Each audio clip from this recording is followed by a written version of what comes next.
Há pouco tempo, nós produzimos muito lixo.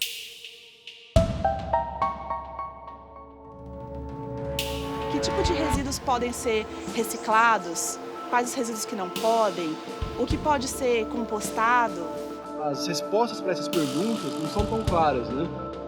Eu separo, mas se eu colocar na calçada, vai para o local certo, né? Esse é o grande problema. Se nós temos nossos carrinhos nas ruas ainda, porque o Estado não tem competência ainda para fazer a coleta seletiva funcionar de forma 100%. O que as pessoas jogam fora, tem outras que sobrevivem disso. O que eu faço com um sofá? O que eu faço com uma poda que eu fiz? O que eu faço com um restinho de construção que eu tenho em casa? As pessoas não têm ideia do que acontece com o lixo a partir do momento que ela se livra dele. E esse conceito, né, que a gente ouve, né, desde os nossos pais, né, põe o lixo para fora, leva o lixo para fora. Na verdade, não existe para fora. Para fora é o fora de casa, da nossa casa. Mas, na verdade, o fora é o planeta inteiro.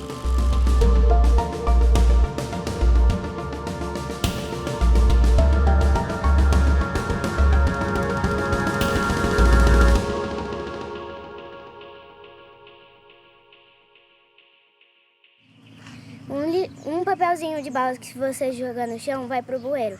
Do bueiro vai pro rio, do rio vai pro mar e do mar vai pro mundo inteiro. E os adultos acho que não pensam na criança, acho que eles pensam só neles. Eu acho que eles só vivem, eles só pensam neles, que eu acho que eles pensam assim, que só eles que têm, as crianças não têm. Qual é o meu papel enquanto indivíduo na sociedade? E ainda não dei conta de perceber que aquilo que eu gero dentro da minha casa, nos meus espaços de convivência, na minha empresa, é responsabilidade minha, não é só do poder público. É difícil para a gente, até inconcebível, a hora que você começa a treinar seu olhar para isso, não questionar por que as pessoas ainda jogam lixo na rua. Né? Será que elas não percebem? Será que elas não veem essa quantidade de lixo que vai para os bueiros? A gente tem na nossa cidade problemas com enchentes que são geradas pelo excesso de lixo, né? Isso causa gasto ao município, causa doença à população, que é o caso que nós temos aí do escorpião, temos o caso também do Aedes aegypti, que causam várias doenças para o cidadão riopretense. A pessoa acha que a partir do momento que ela joga no lixo, ou infelizmente joga no chão, esse material vai sumir. Ela se livrou do problema, mas na verdade ela passou o problema dela para sua comunidade.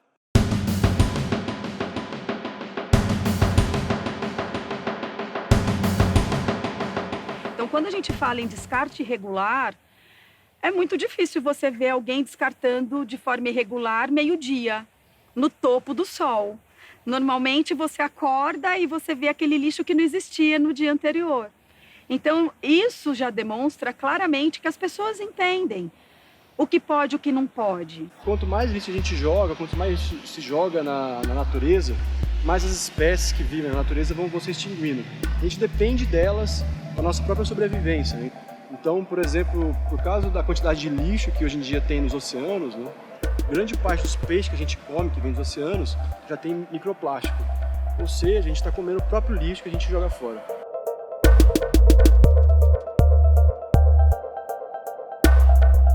Todo o lixo, todo o material que é jogado indevidamente no chão, em qualquer ponto de Rio Preto, direta ou indiretamente vai ser carreado até o Rio Preto. Foram investidos mais de 3 milhões de reais de dinheiro público para realizar um trabalho de limpeza do Rio Preto, né?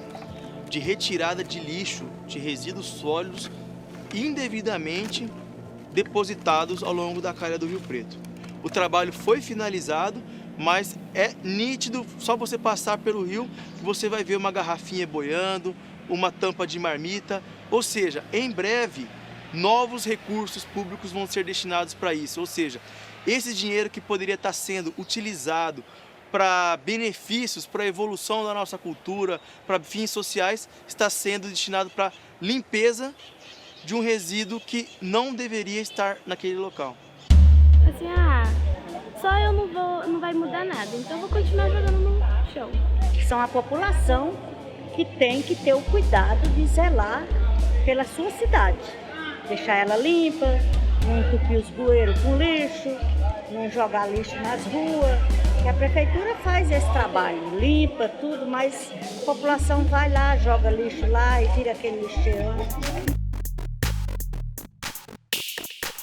É um lugar que eles podem jogar lixo, onde não fica jogado no chão.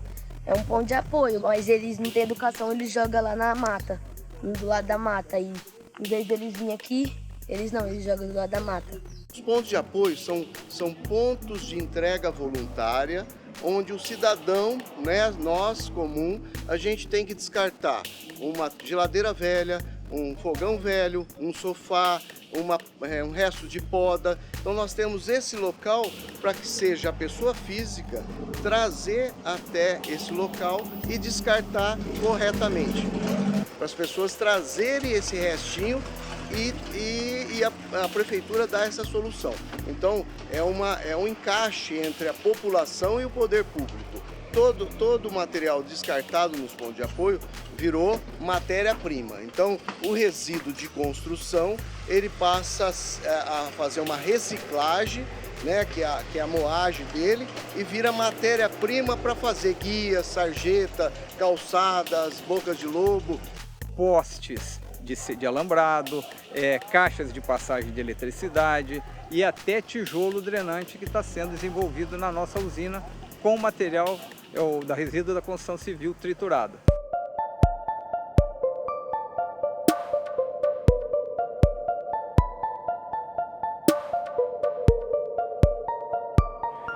Eu procuro separar, sim, o plástico, metais e orgânico, né? Mas no meu condomínio não tem nenhum lixo próprio assim para poder estar separando, jogando nos locais certos, né?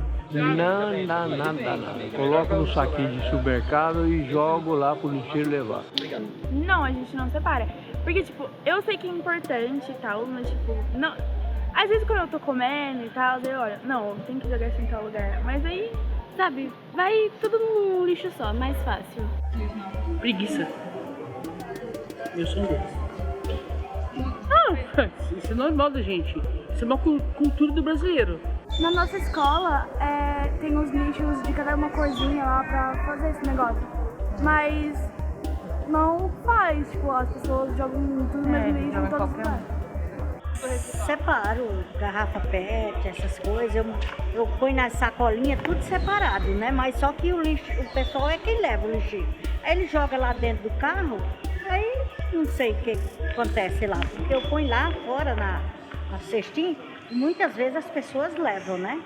Quando você não separa no seu espaço de convivência, você não pratica a coleta seletiva, você não separa aquilo que é reciclável daquilo que não é, o que é reciclável, ele acaba indo para o aterro.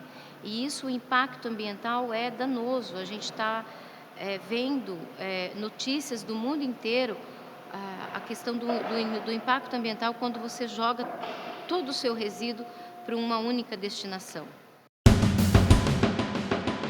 As pessoas entendem, porque a comunicação de massa ela faz isso muito bem. A questão não está no entendimento, estar em incorporar como importância o que eu posso fazer, o que eu não posso fazer. Então, quando a gente fala em pensar sobre o lixo que produz, nós estamos falando num período temporal muito pequeno. Sobre resíduo, nós começamos a falar de resíduo na Eco 92, quando se começa a falar da possibilidade de reciclar o material, as embalagens. 1992 foi ontem. E quando a gente olha os números de reciclagem, 30% do lixo poderia ser reciclado, e desse 30%, 10% só no Brasil é reciclado, né? É um número muito baixo. Né? O nosso município, né? O nosso município. Olha, eu vou te falar que na verdade eu acho que é até menos, viu, Nilva? Eu acho que é até menos. Eu acho que fala-se 3%, mas mesmo que for 3%, vamos pensar em casas. 100 casas. só 3 fazem a coleta, é feita a coleta. As outras 97 não tem coleta seletiva.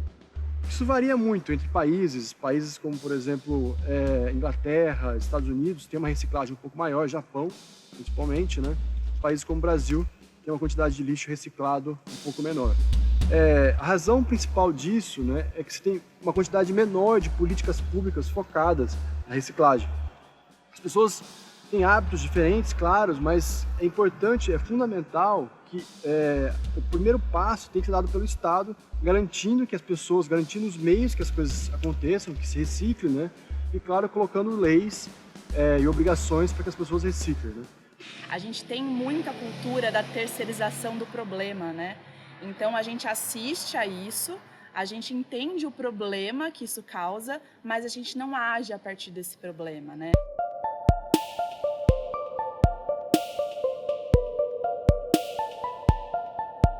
Quando você faz um levantamento no Brasil, você, entre os mais de 5.500 municípios no país, é ínfimo o tamanho, a quantidade de municípios que têm coleta seletiva em 100%.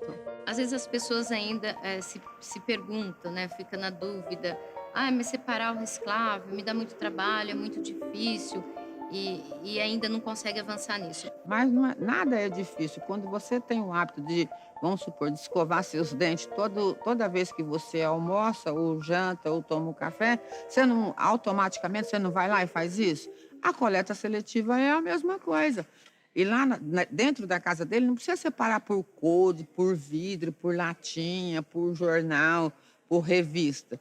Não, 2 recipientes, um para o seco, um para o molhado. Um por coleta seletiva e o outro para o resto do alimento, só isso. Só que a gente não conta o que eu chamo de lenda da reciclagem, né? A gente tem aí uma parcela de embalagens ainda que muitas vezes são consideradas como recicláveis, porém ela não tem valor agregado. Então, dependendo dos espaços, das cooperativas, dos galpões, eles não ficam com esse material porque não tem valor agregado para venda.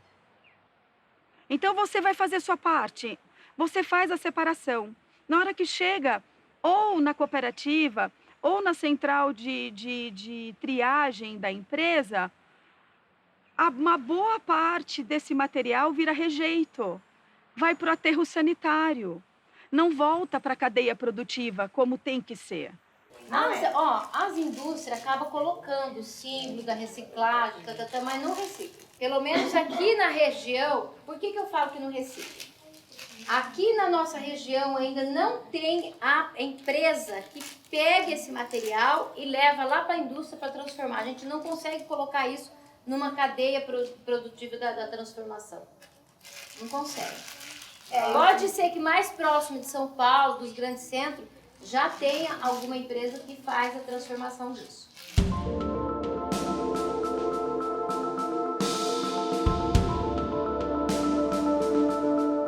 E o catador, aquele que está lá na rua isolado, ele trabalha de outra maneira, né? Ele vai mais no ímpeto de atender uma necessidade imediata. Então, você em casa separou o seu resíduo que é reciclável, você colocou todo o resíduo, mas ele, ao coletar, ele vai só identificar aquilo que ele vai conseguir vender imediatamente. A cooperativa, ela tem 17 anos, ela nasceu em 2002 de um movimento de pessoas que tinham preocupação daqueles catadores que estavam sobrevivendo da retirada de material lá do lixão. E quando em 2002 veio essa notícia que ia acabar o lixão, que ia fazer aterro sanitário, o que fazer com aquelas pessoas? Então, eu falo nós porque eu participei dessa época da construção da Cooperlagos. A gente começou a discutir lá com esses catadores como inseri-los num trabalho mais humanizado, de forma mais coletiva. Mais ou menos quantos por cento hoje na cidade a cooperativa consegue fazer a coleta? 2%. 2%. 2%. Da cidade. Da cidade. A gente não está em todos os bairros, porque nós não temos condições operacionais. Tereza, olha, eu preciso lavar minha embalagem.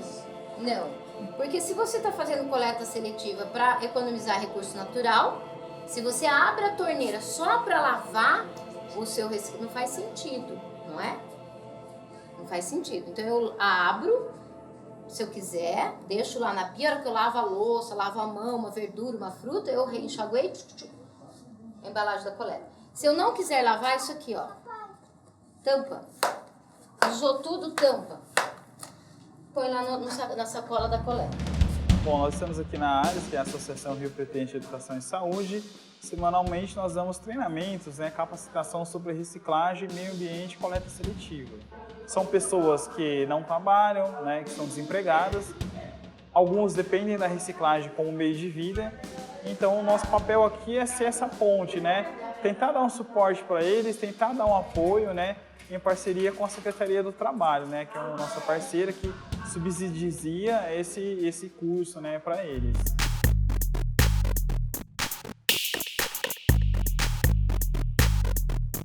É um trabalho que todo mundo não dá muito valor, porque acha que é um trabalho sujo, é um trabalho isso, um trabalho aquilo. Mas é um trabalho que é necessário, muito necessário nessa época da agora que a gente está vivendo.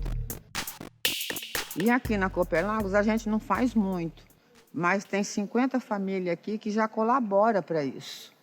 Já tira tudo isso do meio ambiente. Fora que, além deles fazerem isso, tem o salário, o salário para a gente fazer isso, que assim, quanto mais você tira do meio ambiente, mais você tria, mais você comercializa. Então, eles têm um salário que sobrevive disso. Olha aí, o que as pessoas jogam fora, tem outras que sobrevivem disso.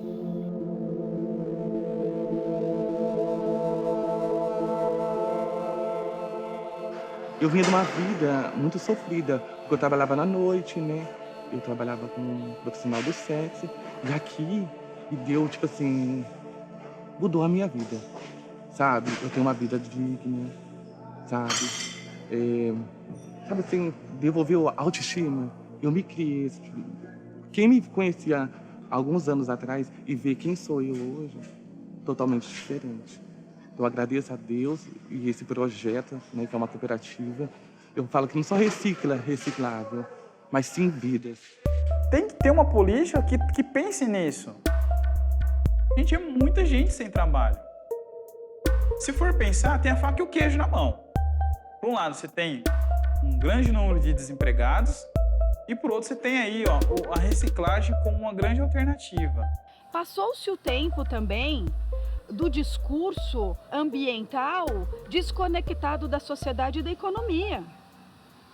Então nós estamos vivendo um momento de transição no nosso país, onde tem correntes que acham que a questão ambiental não tem nada a ver com a economia. E existem correntes que acham que a economia não tem nada a ver com a questão ambiental.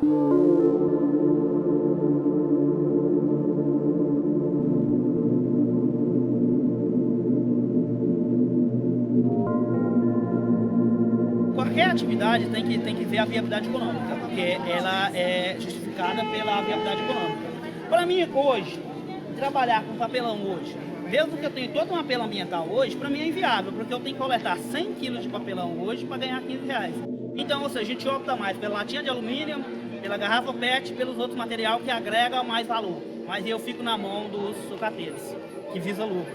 Então, se eles puderem baixar menos o preço possível, melhor para eles. Então, meu trabalho fica inviável financeiramente. Compra do bom e melhor para sua família, compra roupa, consegue pagar suas contas, tudo com o dinheiro da reciclagem. Eu acho que as pessoas não podem perder a oportunidade de reciclar. Se a pessoa quiser reciclar, qualquer pessoa pode reciclar, não tem problema nenhum, a gente não tem nada contra. Elas estão ajudando a gente também, que somos recicladores, a reciclar mais ainda. Quando você está aqui no grupo, você tem uma série de rotinas e regras para cumprir: horário de trabalho, uniforme, equipamentos de segurança. Você tem que aprender a lidar com a economia doméstica, porque você vai fazer sua retirada do mês uma única vez no mês. Grande parte deles fazem uso de substância química, então é um problema social Ele vai fazer a atividade dele quando ele sente essa necessidade. E outro diferencial também que ele vai coletar o reciclável daquilo que você já separa, porque o que interessa para ele é aquele material que ele vai conseguir já imediatamente colocar lá para o sucateiro para comprar. Por que é interessante a organização em cooperativa e associações? E o catador não vê isso? Porque você consegue juntar um montante muito grande e você tem poder de barganha para negociar com a indústria. Hoje eu consigo, o quilo de papel hoje eu consigo a 60 centavos e eu tenho que vender a quilos. Porque eu não tenho maquinário para prensar o material, entendeu? Não tenho barracão, não tenho trabalho coletivo. Você chega no coletivo, explica o coletivo a importância que o Estado tem e aí vem a resistência. Aí a coisa não acontece. Aí o catador continua na rua ganhando pouco, sendo explorado pelo ferro velho. Então, o ideal, o nosso sonho seria que todos os cooperados, todos os catadores, pudessem estar inseridos em grupos organizados, onde eles possam ter uma melhor representatividade, se articular melhor, serem reconhecidos, o sentido de pertencimento. Quando você está aqui no grupo, isso é possível, a gente chegar nesse patamar. O valor do produto na comercialização ele tem um outro custo, porque se comercializa em grande escala, então ele melhora o seu potencial na renda também. Então esse é um desafio acho que do Brasil inteiro, quando a gente fala de inclusão social, de geração de ocupação e renda, de preservação ambiental, porque é esses 3 pés que é uma discussão mundial, um desafio mundial, né, nesse período contemporâneo, onde você consegue juntar essas 3 questões. Mas o que acontece é o seguinte, que a maior dificuldade hoje que a gente tem é levar o catador a ter esse grau de conhecimento que eu tenho. Entender que ele tem direito, entender que tem leis que embasam ele, que ele faz um trabalho social, que ele faz um trabalho ambiental, que ele faz um trabalho de saúde pública.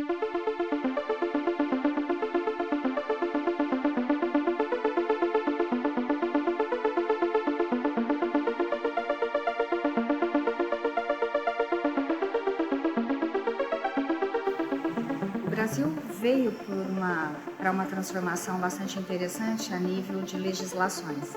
A Lei 12.305, em agosto de 2010, que fala justamente da gestão dos resíduos sólidos, né, que nos ajuda, que nos norteiam, indústrias, população e governo, como enfrentar essa temática que é um desafio para o Brasil e para o mundo.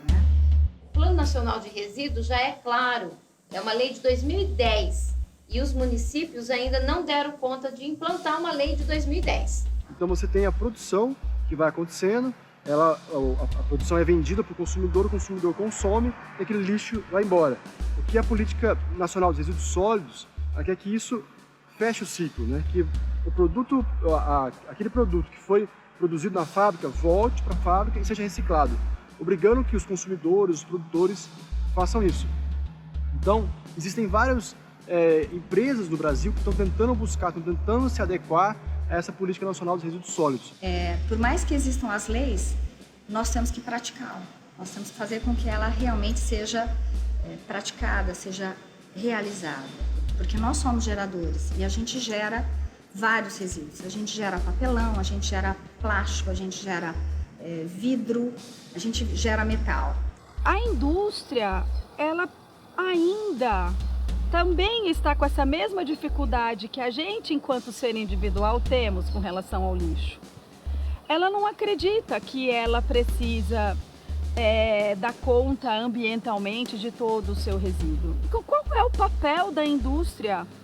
O que ela está fazendo para melhorar a sua tecnologia, para contribuir ambientalmente com as suas embalagens?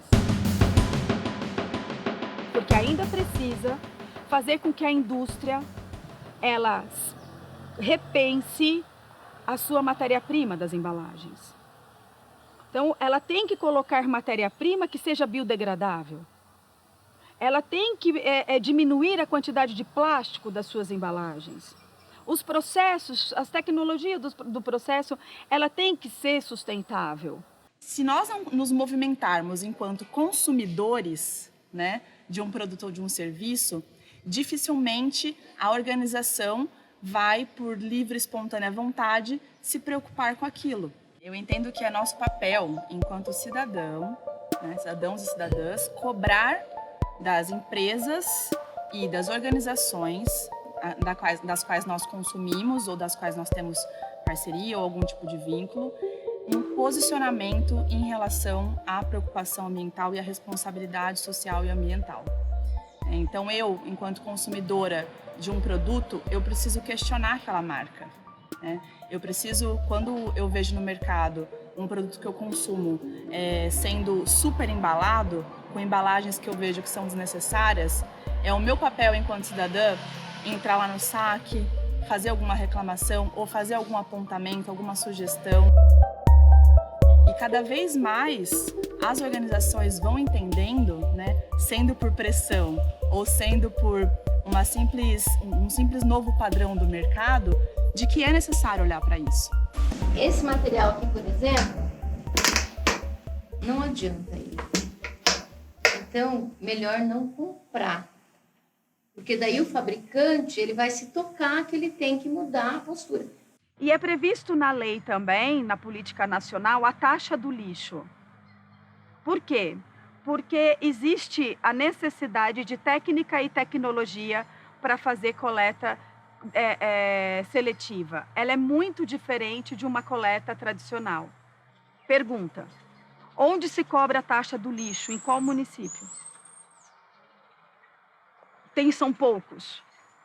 A população ainda ela não entendeu que a taxa do lixo é justamente a sua contribuição individual para o lixo que você gera. De acordo com o Trata Brasil, nós temos uma referência Brasil de produção de 1 quilo de lixo per capita. O grande gerador também gera por dia 1 quilo? Será que ele tem que pagar o mesmo que a dona de casa vai pagar? O dinheiro que é investido para a coleta seletiva sai do mesmo imposto que a dona de casa, que o dono da casa e que do grande gerador, que são os grandes comércios. Então, a questão da coleta seletiva ela é muito mais complexa do que simplesmente as pessoas separarem o lixo e ter alguém para coletar. Precisa de uma cadeia onde que se discuta, que tenha-se coragem de discutir grande gerador, a taxa do lixo, o papel das pessoas diante do processo da sua geração, a indústria.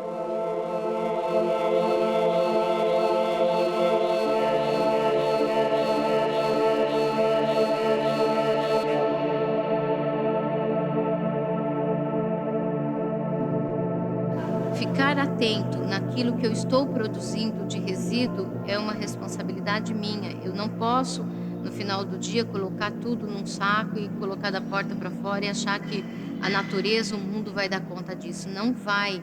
A gente já não tem mais espaço para isso. Eu acho importante. Eu acho que a reciclagem, ela é um paliativo importante. Por que paliativo? Porque se realmente nós formos pensar na importância ambiental, a gente não pega embalagem reciclável. A gente não pega embalagem. É diferente. Nós temos que trabalhar a diminuição do consumo. A gente precisa trabalhar a seleção do nosso consumo. Hoje em dia, os cientistas consideram que a gente está na era do antropoceno, que é a era geológica na história da Terra que o homem modificou a Terra, né? Ou algumas pessoas consideram que é a era do consumoceno, que é a era geológica em que o consumo predomina e isso ocasiona grandes impactos ambientais que voltam para a gente mesmo. A gente vê uma propaganda imensa de reciclagem, onde nós estamos vendo movimentos efetivos para selecionar o consumo das embalagens. Então, como que nós podemos, enquanto pessoas, diminuir o nosso consumo de produtos que são descartáveis? Acho que essa é a primeira questão. Quais são os supermercados que oferecem produto a granel para você? Percebe que é uma cadeia de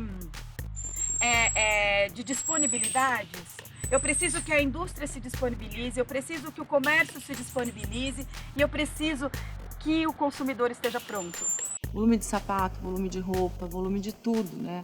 A gente consome muitas coisas que, na verdade, a gente não precisaria se a gente tivesse um pouquinho mais consciente e fazer aquela pergunta básica, né? Que eu acho que a gente precisa treinar isso. Eu realmente preciso disso? Então, a gente vem num cenário onde a gente não discute consumo. A gente só discute reciclagem. Qual é o nosso objetivo com a coleta seletiva? É pela qualidade ambiental? É para fomento de emprego e renda? Ou é para manter a zona de conforto do consumo?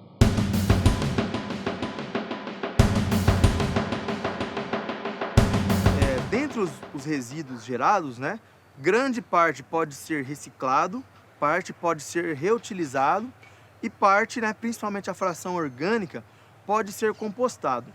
Eu lembro que minha mãe, ela não sabia o que era lixo orgânico, o que não era lixo orgânico, e realmente é uma palavra bem estranha. Orgânico é tudo, mas enfim. E aí minha mãe, que cresceu no sítio, eu falei para ela, é a mesma coisa quando a gente faz lavagem. Então, para porco, tudo que o bicho pode comer, o que você daria para um porco é lixo orgânico. Então, separar aquele lixo orgânico, colocar ele em algum lugar, em alguma composteira. Hoje em dia você tem composteiras de apartamento, composteiras de casa, mas principalmente de apartamento. Tudo isso pode ser colocado dentro de uma composteira e aquilo virar adubo para as plantas, virar adubo para os vasos, né? Então, aqui no nosso município, parte desse material orgânico, junto à empresa que faz a coleta desse material, é separado e é transformado em um composto. Esse composto volta para o município na forma de um composto orgânico altamente rico nutricionalmente, que é utilizado para adubação de praças, jardins, produção de mudas, e então esse material acaba diminuindo bastante, né, um volume bastante interessante, a quantidade de resíduos que iriam para um aterro. Então nós temos que pensar as cidades. E pensar as cidades não é uma situação de dicotomia. Gestão pública para um lado e sociedade para o outro. Os extremos não se conversam, não há diálogo. E o objetivo maior, que é a busca do bem comum, ele não vai ser alcançado, porque está todo mundo se degladiando por objetivos próprios. E nós precisamos de objetivos coletivos. E objetivos coletivos a gente só consegue com diálogo. A gente só consegue com bom senso.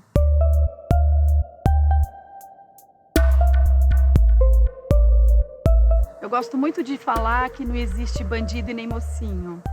Existe um processo evolutivo que nós estamos buscando a melhora desse processo. Acho que a gente precisa mesmo de um movimento bem grande para as pessoas se conscientizar e começar... Uma conscientizar a outra. Ela é minha amiga. Se eu vejo ela fazendo, eu poderia virar e falar, entendeu? Olha, mas eu separo e na minha casa não passa, o coletor não passa. Nós temos os nossos pontos de entrega voluntária. Você pode trazer até aqui a Cooperlagos, os galpões. A mudança de cultura é um desafio, né? E a gente sabe que ela demora algum tempo para você fazer com que isso aconteça, mas são pequenos gestos. Então, existem muitos mitos, né, em relação a tudo isso. As pessoas ainda estão se acostumando com essas ferramentas, né, de sustentabilidade, mas cada vez mais a gente entende que é possível. Nós temos informações, já passou na TV, já passou no jornal impresso, a gente publica na prefeitura. Todas essas informações, de alguma forma, ela está veiculada. A pergunta é, quem você segue no seu Facebook? Quem você segue no seu Instagram?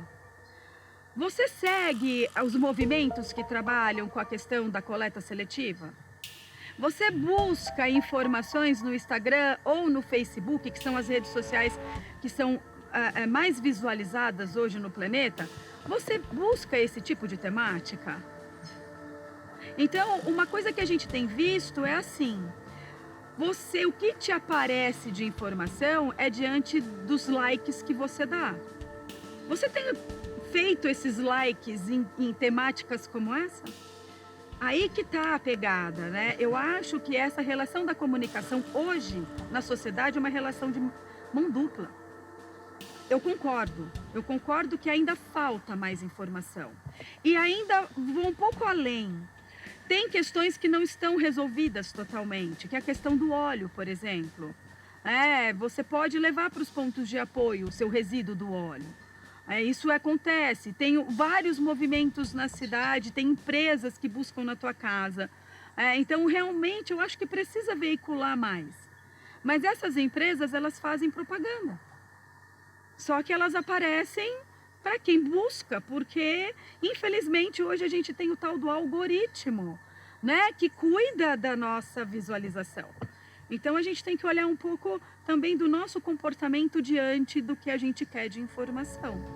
Não foram milhares de pessoas que começaram a pensar na escravidão. Foi um grupo de pessoas que começou a espalhar a ideia que a escravidão era uma coisa horrível e tinha que ser abolida, né?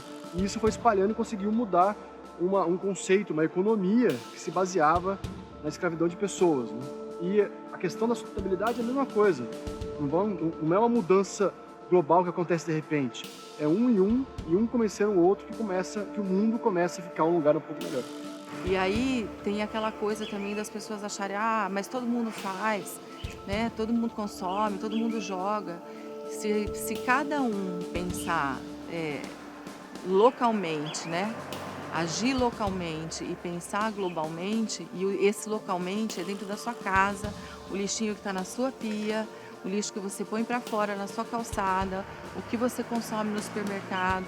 Então, assim, pensar localmente, pensa você como indivíduo, o que você pode fazer para minimizar todos esses estragos que estão acontecendo dentro do nosso planeta. Que a gente não precisa ser bicho grilo para fazer alguma coisa, que a gente pode fazer alguma coisa e viver a nossa vida normal, consumir, ser feliz e ter a vida que a gente quer ter mesmo, né? Mas de forma consciente. A gente tem internet, a gente tem as redes sociais, a gente tem um monte de bibliografia falando sobre isso, a gente tem inúmeras pesquisas falando sobre esse problema ambiental. Não dá mais pra gente falar que a gente não sabia. Então agora que a gente sabe, o que a gente vai fazer?